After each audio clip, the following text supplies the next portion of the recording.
Napakabuti po ng Panginoon sa aming buhay. Hindi pa po kami nakakilala sa Panginoon. Lagi po kami magkasama sa aming hanap buhay. Hindi po ako pinababayaan ng asawa ko.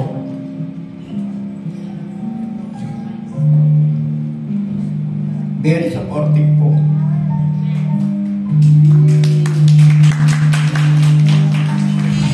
Nag-aani po ako.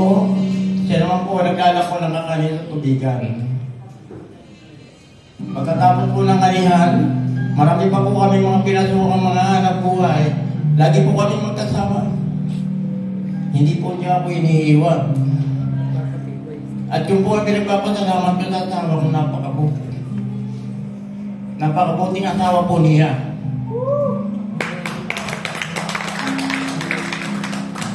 Nandiyan po yung naglawo kami ng ipon, nag-personal question. Yan po si Brother Jimmy, yan po yung aming manager, no? Naglako kami ng mga kamitan sa bahay, mga stainless, kung ano-ano. Lagi po kami magkasama. Hanggang sa kami po ay nakakilala na nga po sa Panginoon. Wala mo pong dinanas namin yung mga hirap ng buhay.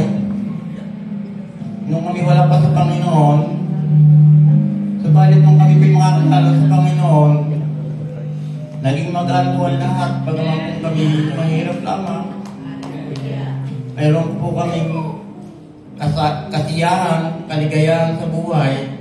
Hindi po kaya nung una na para bang kami ay isa ng pinakamahirap sa mundong tao. Pero ngayon man po nasa Panginoon, mahirap pa rin. Kaya nga lang po, sabi nga po ng Panginoon na wala po siyang anak na naghihirap at naging miserable yung buhay. Totoo po yun. Napakasarap po ng maglingkod sa Panginoon na magkasama kayong mag-asawa. Napatuloy yung dinapatay yung mga kahirapan ng buhay. Pero andyan po ang Panginoon. Nangako po siya.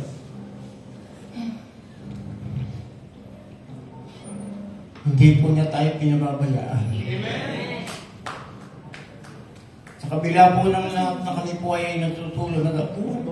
Sabi nga po ng pastor, na iniwan na po kami ng aming mga anak.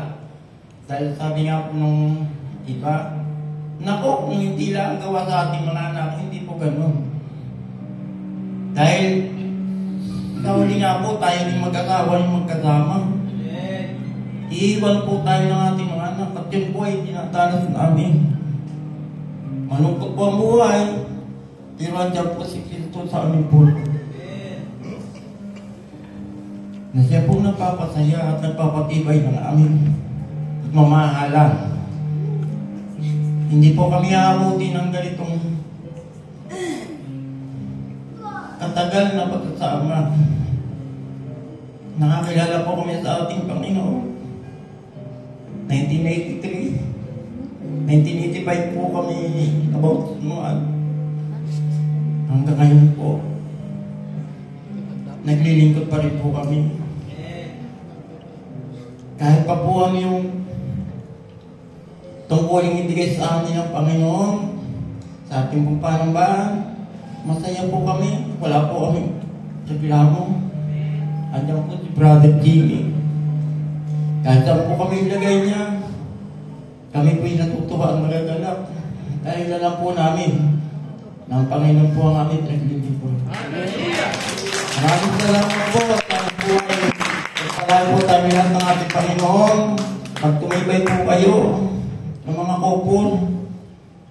Dahil kami pong mag-asawa bilang inyong mga magulang sa Panginoon ay nag-iiwan sa inyo ng isang mensahe na magmahal ay na nangunguna ang Panginoon sa amin.